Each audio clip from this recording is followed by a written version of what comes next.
La chronique cinéma vous est présentée par le magazine Studio Ciné Live.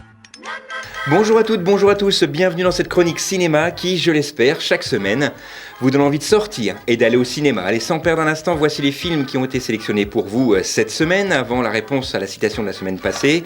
On a sélectionné pour vous Un jour mon prince, La mécanique de l'ombre, on fera très bref sur un biopic, Born to be Blues, et bien sûr une large partie de cette chronique sera consacrée au biopic sur Dalida. Mais avant cela, la réponse à la citation de la semaine dernière, vous le savez, chaque semaine une citation, la semaine d'après la réponse. La citation était la suivante: certains prétendent qu'il n'y a plus de beauté dans le monde, plus de magie. Alors comment expliquer que dans le monde entier, tout le monde se rassemble pour fêter l'espoir d'une nouvelle année? De quel film était tirée cette citation? Tout simplement du film Happy New Year. Donc rendez-vous en fin de chronique pour la citation de cette semaine, avec bien sûr réponse la semaine prochaine. Donc le film de cette semaine à ne manquer sous aucun prétexte, Dalida. C'est un biopic, c'est un drame, puisque vous le savez comment ça s'est terminé. Liza Azuelos ici, eh bien vous nous racontez toute la vie de Dalida en 2h04, à savoir qu'au départ le film devait faire un peu plus de 3 heures, elle a dû couper un petit peu au montage, donc j'espère que le jour de sa sortie en DVD, on aura la version complète. Alors ce film va partir de la naissance de Dalida au Caire en 1933, il va passer par son premier Olympia en 1956, également on parlera de son mariage avec Lucien Maurice, patron à l'époque de la jeune radio Europe numéro 1, les soirées disco seront bien sûr évoquées, les voyages initiatiques en Inde jusqu'au succès mondial de Gigi Lamoroso en 1974, le film Dalida est le portrait intime d'une femme absolue. Alors vous le savez, je suis grand fan des biopics, je vous en ai d'ailleurs conseillé plusieurs ici même, mais il y en a un qui m'a vraiment marqué, c'est celui de La Môme, après déjà pour plusieurs raisons, notamment pour la performance de Marion Cotillard. Et bien dès mercredi, il faudra compter avec Sveva Alvetti, puisque c'est elle qui incarne Dalida, et de façon vraiment fabuleuse. Et il faut savoir, cette actrice, puisque c'est son tout premier rôle, était joueuse de tennis professionnelle au départ, jusqu'à ses 17 ans. Puis elle va remporter le concours d'Elite Model Look, elle part vivre à New York. Elle décide vraiment de tout abandonner, et c'est là qu'elle va recevoir la première fois pour son tout premier rôle la visite de la réalisatrice Liza Azuelos, puisqu'au départ le casting s'était fait en France. Après plus de 200 personnes auditionnées, la réalisatrice ne trouvait pas son bonheur, puisque beaucoup avaient un accent un petit peu trop prononcé pour le rôle de Dalida. C'est elle qui a été choisie, c'est un rôle vraiment de composition, puisque plus de 4 heures de maquillage ont été nécessaires chaque jour pour incarner Dalida, la perruque, le faux nez, les fausses dents, enfin bref, j'en passe et des meilleurs. Et c'est vraiment le film que je vous conseille cette semaine, Dalida. Et la dernière petite chose que je voulais vous dire à propos de ce film, c'est que tout d'abord, la réalisatrice Liza Azuelos n'était pas forcément fan de Dalida, mais c'est quand on a soumis le projet qu'elle a commencé à se renseigner sur la vie de Dalida, qu'elle a compris pas mal de choses. Et je voudrais vraiment citer une phrase de la réalisatrice Liza Azuelos. Elle a dit qu'elle voulait, par rapport à ce film, réhabiliter Dalida, expliquer son geste final, et elle a dit: je voulais donner l'extrême onction à Dalida, qu'on la comprenne, qu'on l'excuse sur son geste final. Sa malchance, dit-elle, a été d'être une femme moderne dans une époque qui ne l'était pas. Alors le film s'intitule Dalida, c'est pour moi l'un des meilleurs biopics qui m'était donné de voir ces derniers temps au cinéma. Deuxième biopic, Born to be Blues.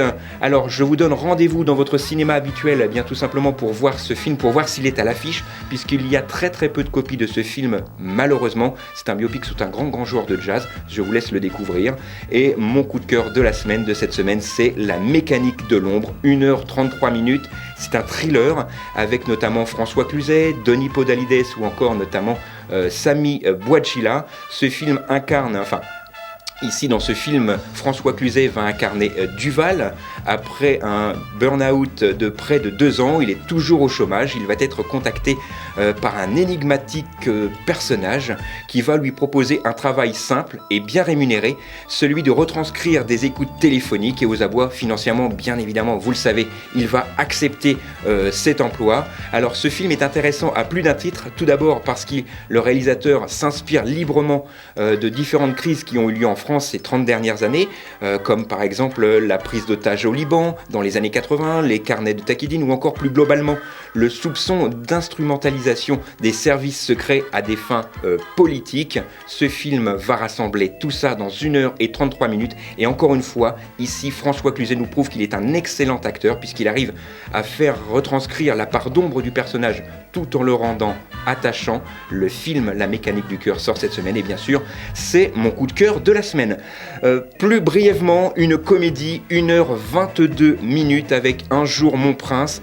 Alors, quand je suis allé voir ce film au départ, j'avais un petit peu de réticence, mais allez-y, sans a priori, comme quoi parfois ça fait bien les choses. Ce film, nous raconte l'histoire de la Belle au bois dormant, mais à la différence près, c'est que bien sûr, le prince n'a toujours pas réussi à réveiller la Belle, et pour cela, la reine envoie 2 fées à Paris, Blondine et Mélusine, avec une mission spéciale, trouver l'homme idéal. Mais nos 2 fées, propulsées au XXIe siècle, vont découvrir que la tâche est plus compliquée qu'il n'y paraît.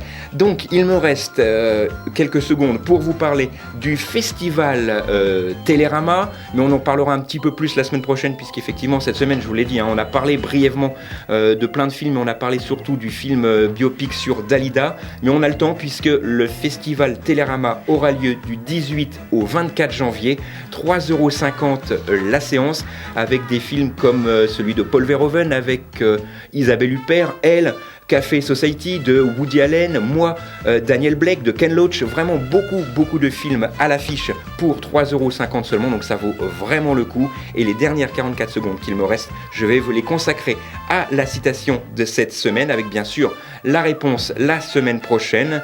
J'ai les mains faites pour l'or et elles sont dans la merde. De quel film est tirée cette citation ? Bien sûr, rendez-vous la semaine prochaine pour le découvrir. Les dernières secondes qu'il me reste, c'est tout simplement pour vous donner une nouvelle fois la liste des films que j'ai sélectionnés pour vous cette semaine. Il y avait Un jour mon prince, La mécanique de l'ombre, qui est mon coup de cœur, Born to be Blues, je vous invite encore une fois à voir s'il est disponible dans votre cinéma habituel, et enfin, le film biopic sur Dalida, avec le titre éponyme, Dalida, tout simplement. Voilà, nous on se retrouve la semaine prochaine, même endroit, même heure. D'ici là, sortez, allez au ciné, et tant que vous êtes au ciné, au moins, vous n'êtes pas devant la télé. La chronique cinéma vous a été présentée par le magazine Studio Ciné Live. Studio Ciné Live, c'est chaque mois toute l'actualité du cinéma.